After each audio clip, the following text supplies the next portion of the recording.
I'm back on the bicycle after a break. It must have been nearly 10 days since I finished in here. So the bike is back to its normal setup.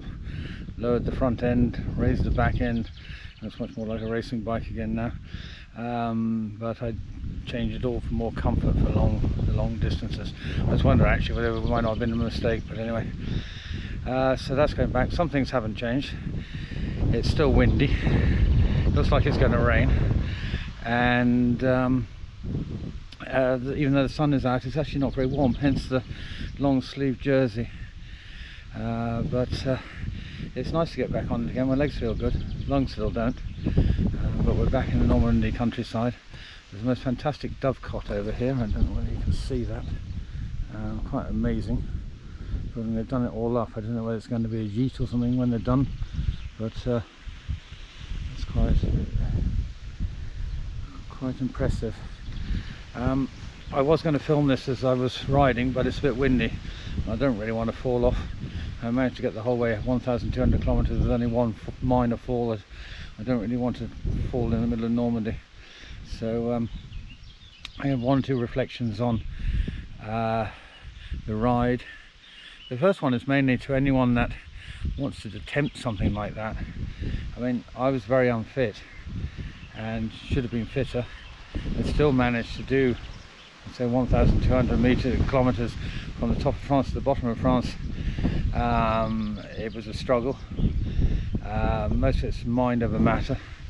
There's exciting bits, there's boring bits, but at the end of the day most of it's just literally grind. But there is a great sense of achievement when you've done it, and so anyone that, you know, go with your heart, you know, do it. Anyway, there's a couple of other things, or one other. I mean, I think possibly we probably should have raised more money. That's a thing more for the ADDP than me. I just don't think they probably.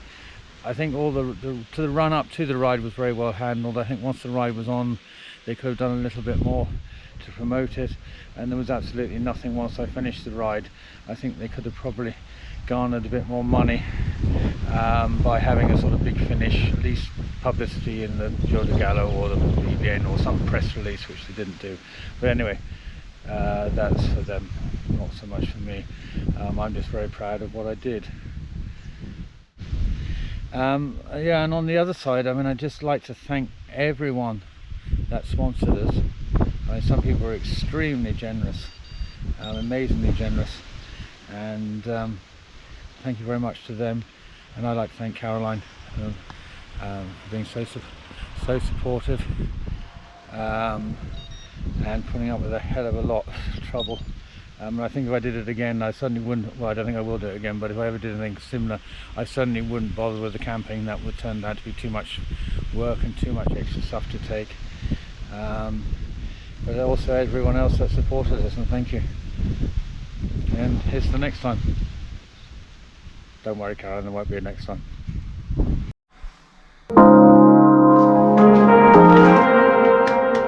Good girl.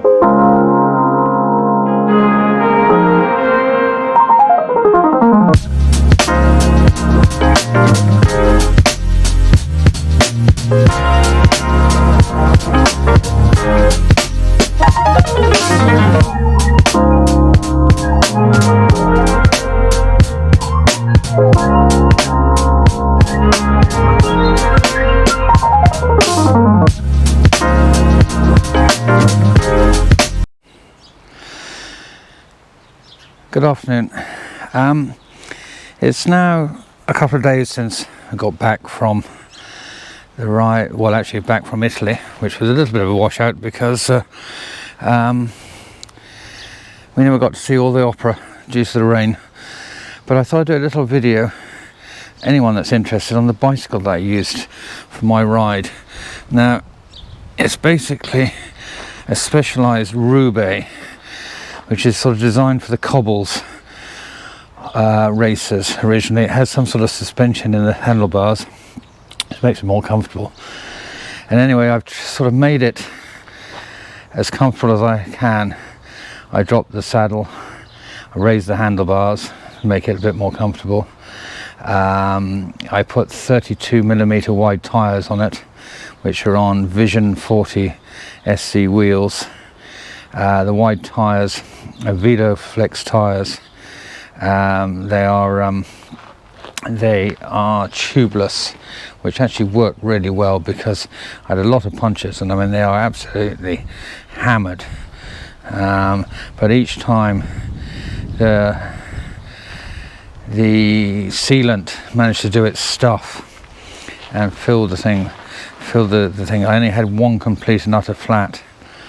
So that is that. It's running an Ultegra DTI electronic shifting gears, which makes it brilliant. They're absolutely fantastic. 11 thing.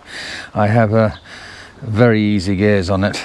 I have a 46 and a 30 front cogs and 11 to 34 on the back, which makes it pretty easy even for me, though I still struggled up some of the hills.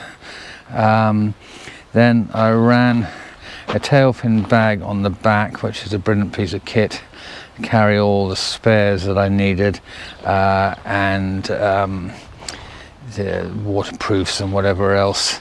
On the back as well is a Garmin radar light, which actually shows up on your headset if there's cars coming from behind, which is brilliant. You can see when anything is approaching, and it kind of makes more noise the faster they're coming, which is a bit frightening.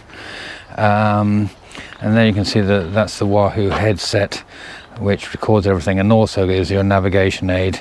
There's also a quad lock there for putting your phone on, which is quite good because sometimes I needed that for the navigation. I also had a restrap bar bag, which I put all things like food and whatever in was needed, and on that I put a JBL speaker, which is quite interesting to listen to podcasts and things like that, because it was a bit boring in places. And then there was another bar bag which I use. It's very handy for putting the GoPro in and dropping sunglasses in and little bits that you need every so often. Close that. And otherwise that's about it. I ran SBD pedals rather than normal pedals, power meter pedals that I would use on this, because they're easier to walk in SBD shoes with cleats. And I have a Celitalia saddle, which I've still yet to find a comfortable saddle. They still all rub like mad on me, but so far that's probably the best one I've had. And then we have the logo there of the Blues Brothers. So that's kind of about it for the bike. I mean, it's done fantastically well considering it had a lot of hammer. And I'm amazed that the tyres are still going, because they've got more holes in them than a colander. And there we are.